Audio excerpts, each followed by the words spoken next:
It's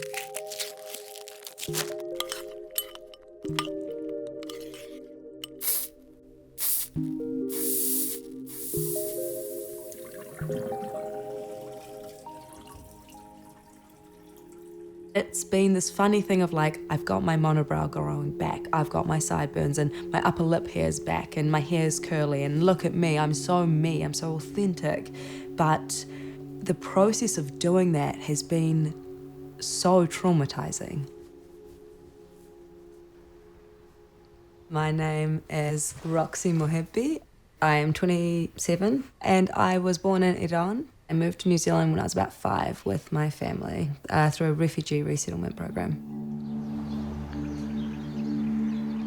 In school, it was pretty hideous, the bullying, the like constant, sorry. No, I'm just feeling it, but yeah, emotional about it. The way people would, speak to me and like speak about me on something I had no control over was like, it was pretty disgusting. And as a child, especially growing up in a really white place, and I'm fair-skinned, I have features that aren't too ethnic in some ways, and yet I was the brownest person in my school. But it was my monobrow, it was my sideburns, it was the hair on my neck and back that was like so targeted.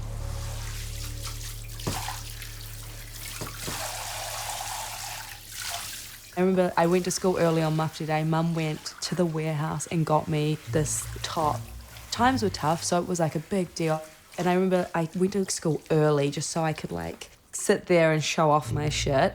This guy, Robert, came in and he was kind of lingering around me and he just pointed at my back because you could just see the nape of my back and just went, "You have such a hairy back. Ooh."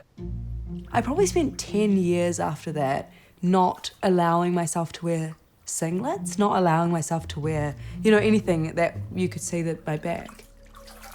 It definitely affected me. It was really awful.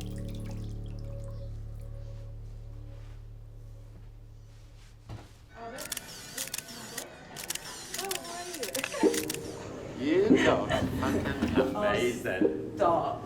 Like, honestly. Working between fashion and film has been a really interesting experience for me. It's allowed me to like occupy spaces that I wasn't allowed to, or I never saw people like me occupy growing up. The interesting thing is in fashion, I'm celebrated in a way. The hairier my face is, the more my monobrow can be seen, the curlier and frizzier and bigger my hair is, it's like celebrated. So when I go to fashion shoots, there's this whole complicated thing of like trying to be more. My eyebrows should be completely conjoined. There's phases I go through of going, I need to have a really thick monobrow to be able to claim that I have a monobrow. And there's this whole like permission thing, which is so gross because that's all at the gaze of white people. People in my communities aren't looking at it like that.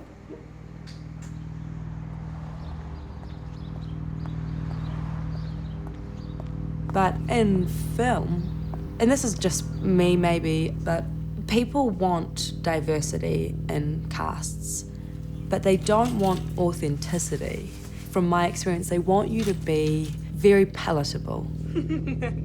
They want me to be a person of colour, but they don't necessarily want me to look like that, which is really confusing and complicated. There's this whole kind of internal conflict about, can I just exist as a person of colour, but just playing a person? I've had experiences on an ad where I've had a makeup artist just, without even asking me, go straight in and just started plucking my eyebrows. I felt so violated.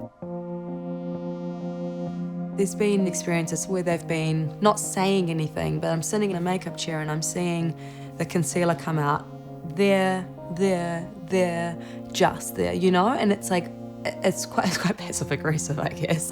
without actually directly saying we don't want to see those features, especially with body hair and facial hair on women, is still such, I feel like, a no-go commercially.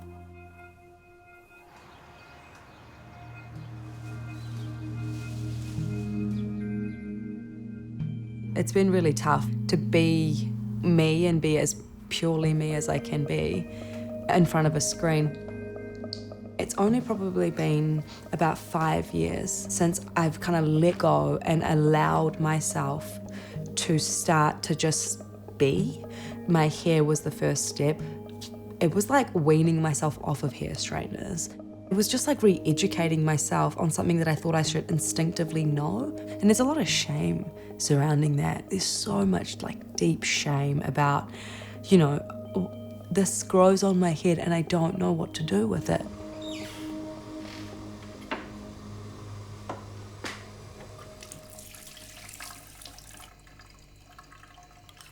So this one is a Middle Eastern legume, and this is a gum from it. Kind of looks like toasted coconut, and you like boil it or soak it, and it just goes into this like jelly texture. So you can like, just one moment, and like put it through the ends of your hair to style it.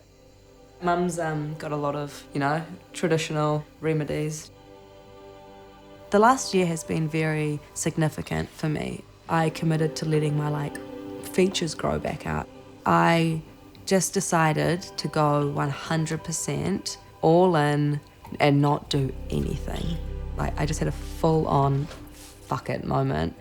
My upper lip here was something that even if I had my monobrow going, I would still make sure my moustache wasn't there. And it's all these funny little things of like waiting for society to catch up to feel comfortable to do that. And my armpit hair, I've always kind of had if I can. But again, on fashion shoots, they love the eyebrows and the hair, but they don't like the armpit hair. Where it's like, it's just so fascinating what is acceptable and what's not and why. I'm still actually learning how to communicate and how to advocate for myself. But internally, that kind of struggle is like definitely eased a little bit. Because I feel like I'm in more of my power now as well. So I'm just like, try me.